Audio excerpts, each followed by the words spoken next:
हमारी आज की कहानी है एकलव्य की कथा। यह महाभारत काल की बात है, जब भारत के एक जंगल में एकलव्य नाम का एक बालक अपने माता पिता के साथ रहता था। वह अनुशासित बालक था और उसके माता पिता ने उसकी परवरिश अच्छे संस्कारों के साथ की थी। एकलव्य की धनुर्विद्या में बहुत रुचि थी, लेकिन जंगल में इसके लिए साधन उपलब्ध नहीं थे, इसलिए वह गुरु द्रोणाचार्य से धनुर्विद्या सीखना चाहता था।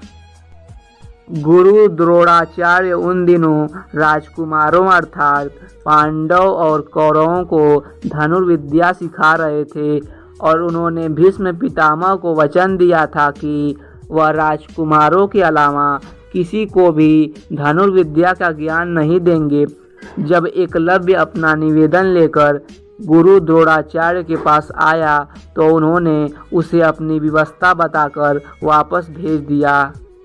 इस पर एकलव्य बहुत दुखी हुआ, लेकिन उसने यह प्रण लिया कि वह द्रोणाचार्य को ही अपना गुरु बनाएगा। शारीरिक रूप से गुरु की अनुपस्थिति के चलते उसने उनकी मिट्टी की मूर्ति बनाई और उसके सामने तीर कमान चलाने का अभ्यास करने लगा। देखते ही देखते वह एक उम्दा धनुर्धारी बन गया। एक बार की बात है, जब गुरु द्रोणाचार्य अपने शिष्यों के साथ धनुर्विद्या का अभ्यास करने जंगल की ओर आए। उनके साथ एक कुत्ता भी था। उस समय एकलव्य भी जंगल में धनुर्विद्या का अभ्यास कर रहा था। ऐसे में जब कुत्ते को जंगल के एक ओर से आवाज़ आई तो वह उस ओर जाकर भौंकने लगा, जिससे एकलव्य की एकाग्रता भंग होने लगी। इस वजह से कुत्ते को चुप करवाने के लिए एकलव्य ने उसके मुंह में कुछ इस प्रकार बाण चलाए कि उसका भौंकना भी बंद हो गया और उसे चोट भी आई।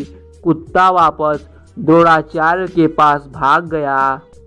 जब उन्होंने कुत्ते को देखा तो उन्हें अपनी आंखों पर विश्वास नहीं हुआ और उन्होंने सोचा कि इतना अच्छा धनुर्धारी कौन है जिसे धनुष बाण की ऐसी विद्या आती है। जब उन्होंने जाकर देखा तो उनके सामने हाथ में धनुष लिए एकलव्य खड़ा था। अपने गुरु को देखकर एकलव्य ने उन्हें प्रणाम किया। द्रोणाचार्य ने उससे पूछा कि उसने यह विद्या किससे सीखी, तो एकलव्य ने बताया कि वह किस प्रकार उनकी मूर्ति के सामने प्रतिदिन अभ्यास करता है। यह सुनकर द्रोणाचार्य आश्चर्यचकित हुए। दरअसल गुरु द्रोणाचार्य ने अर्जुन को वचन दिया था कि उससे बेहतर धनुर्धारी कोई नहीं होगा, लेकिन एकलव्य की विद्या उनके इस वचन में बाधा बन रही थी। ऐसे में उन्हें एक युक्ति सूझी। उन्होंने एकलव्य से कहा, वत्स, तुमने मुझसे शिक्षा तो ले ली, लेकिन मुझे गुरु दक्षिणा तो अभी तक नहीं दी है। आदेश करें गुरुवर, आपको दक्षिणा में क्या चाहिए? एकलव्य ने कहा।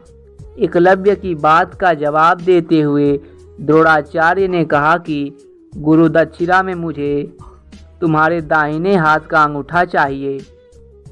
यह सुनकर एकलव्य ने तुरंत अपनी कृपाण निकाली और अपना अंगूठा काटकर गुरु द्रोणाचार्य के चरणों में रख दिया। इस घटना की वजह से एकलव्य का नाम एक आदर्श शिष्य के रूप में आज भी याद किया जाता है। सीख: बच्चों, वीर एकलव्य की कहानी से हमें यह शिक्षा मिलती है कि अगर हम अपने लक्ष्य के प्रति पूरी तरह समर्पित हैं तो उसे हासिल करने के बीच में आने वाली कोई भी बाधा अहमियत नहीं रखती। धन्यवाद दोस्तों।